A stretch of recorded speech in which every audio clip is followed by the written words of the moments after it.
Okay, so here I've got the NZXT Tempest Elite. If you've ever seen an unboxing of one of these things, one thing that they show you which I really like are these detachable 120mm fans.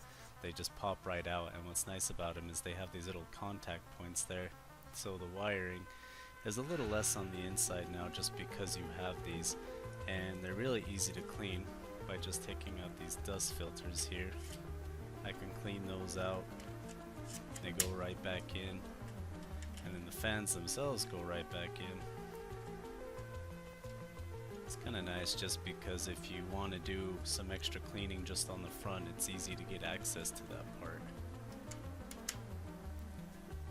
And what's also nice about this case, here on the top I got room for 240mm fans, a pretty big radiator I could fit here, and just as a little nice touch, the NZXT people put this cool little compartment here. I'm mostly just putting like MP3 players, flash drives, SD cards in there, but where else am I going to put that stuff? So just going to close that there, and then here we've just got a few USB ports. These seem upside down to me, but I guess it doesn't really matter that much.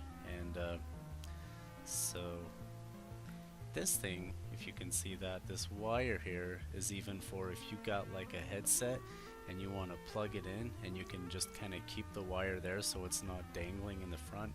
It's just that little attention to detail that I like quite a bit.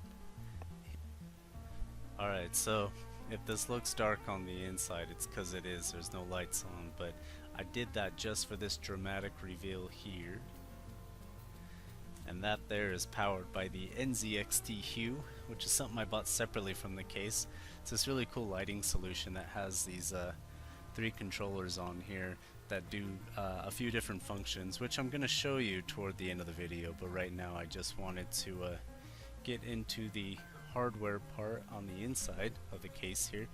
So let me take these thumb screws off and give you a rundown of everything I got in here. The regular Tempest case doesn't have this window on it, and I wanted one. I paid like $10 extra just to have that window, but I thought it was worth it, and it's not too flashy or anything. So alright, so here we are on the inside, and here we got the Seasonic. It's like what is this, a 750 watt PSU. It's gold certified, which is pretty nice. I got this 50% off. It was like $100, I think, so I was pretty excited about that. Here, this is my Cooler Master, what is it, the Evo 212. If you just look at Newegg right now, you'll see like just thousands of reviews on this thing. It's the best cooler you can get for like $35 easily, and it basically it keeps my CPU at a pretty low temp. I'm comfortably running an overclock of 4.2 gigahertz, so that's really nice. This is my GPU from my last machine, the GTX 560 Ti. It's still handling everything I throw at it with no problem, so I'm pretty happy with it. The other thing I got from my old machine is this here SSD. It's just an OCZ Agility 320 gigabyte. That's my boot drive. And then here I just got a slow 3.5 hard drive. I'm just using it for storage. I'd like to eventually phase it out even for faster storage than that, because the thing's kind of ridiculously slow. Back here I got my RAM. These are Corsair. You can't really see them too good in there, but it's Corsair. No, I'm sorry, it's not Corsair at all. It's G.Skill. G.Skill Sniper. These are 4 gig sticks running at 1866 megahertz, and they're pretty nice. I'm gonna eventually max that out to 16 gigs, but right now 8's gonna be just fine. Still have a bit of a cleanup for my wiring solution to do, but for the most part it's pretty open in there. The motherboard is the ASRock Z77 Extreme 6, and I wanted one that at least had 4 SATA 3 ports, because eventually when I can afford it I'm gonna do some RAID on it. It's kind of a pipe dream right now, but it's just something I'm hoping to do. So eventually I might even get like an extra pull fan right here to do a nice push-pull configuration for the cooling solution. I suppose I should talk about the chip I'm running. It's just that's an Ivy Bridge i5 3570K, and I have it overclocked to 4.2 gigahertz right now. All of it's running pretty comfortably. So what I'm going to do here now is just let me get my panel back on. I'm going to turn the lights off and show you some of the cool things I can do with my lighting here.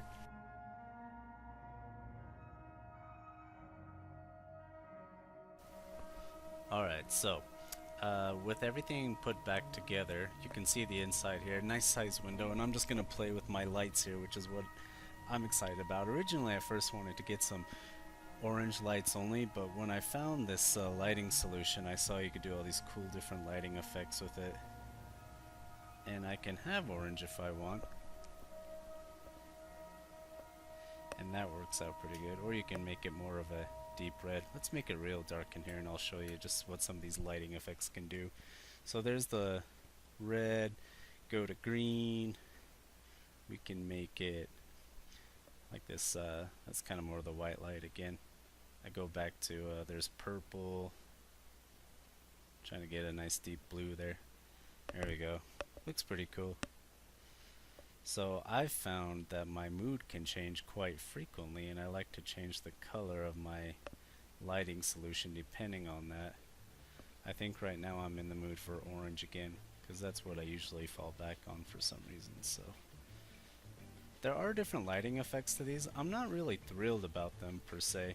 Like, you can do this, you can click it and it flashes on like that. Or you can do it here where it kind of pulses on and off, and that was kind of cool, except I feel like the pulsing effect is a little too fast. I might have liked it more if it was slower. And this one, you can make it just blink between lights, and then this one is kind of a slower pulse between lights, but I do wish the effect was even slower, then I'd go with it more. So, alright, get it back to an orange color there. You can even change the brightness of it. Okay, so that's just one of the things I have fun with the most playing with. But there you can see the inside of my hardware. I'm pretty happy about it. And let's move on to the boot up as well as the benchmarks. Alright, so I got the computer on now, but we're going to reboot it, see how fast it boots up. I am booting off the OCZ Agility on the SATA 3. I got the chip OC to 4.2 gigahertz right now. The temperatures are pretty stable, like I said with the Cooler Master thing.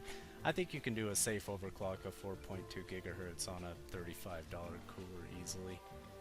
The Windows logo does form, but we don't get any blue welcome screen, which is nice. So we get that just for a bit.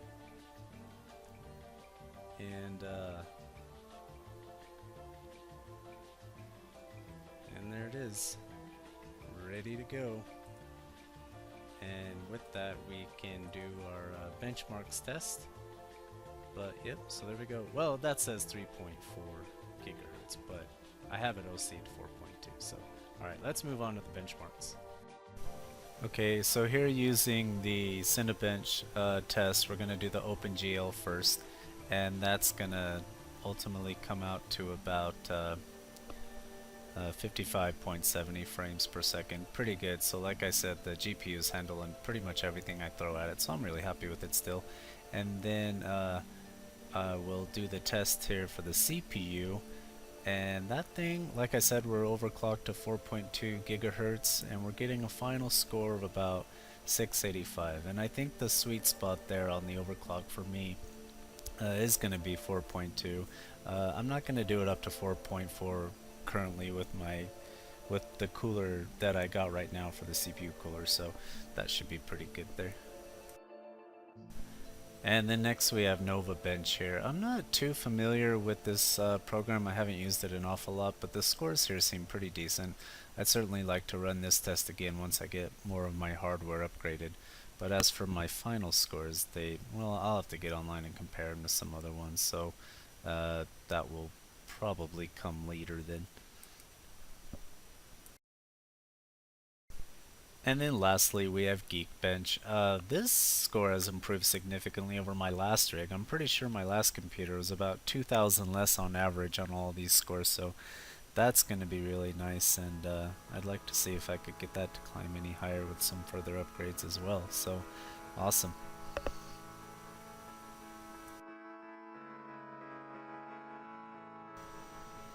So granted, it's not the fastest computer in the world, but I built this on a budget and I'm really proud of what I've accomplished with it and what the PC is capable of. So here's just my overall specs if you want to look at it. I probably should have added some more detailed information, but I just thought I'd throw that up there. So I hope to do some upgrades to this, and hopefully as I do I can show you some videos of that as well. I meant to do a video diary of me just building the whole rig, but I got sort of impatient just to get this thing built. So alright, well, thanks for watching.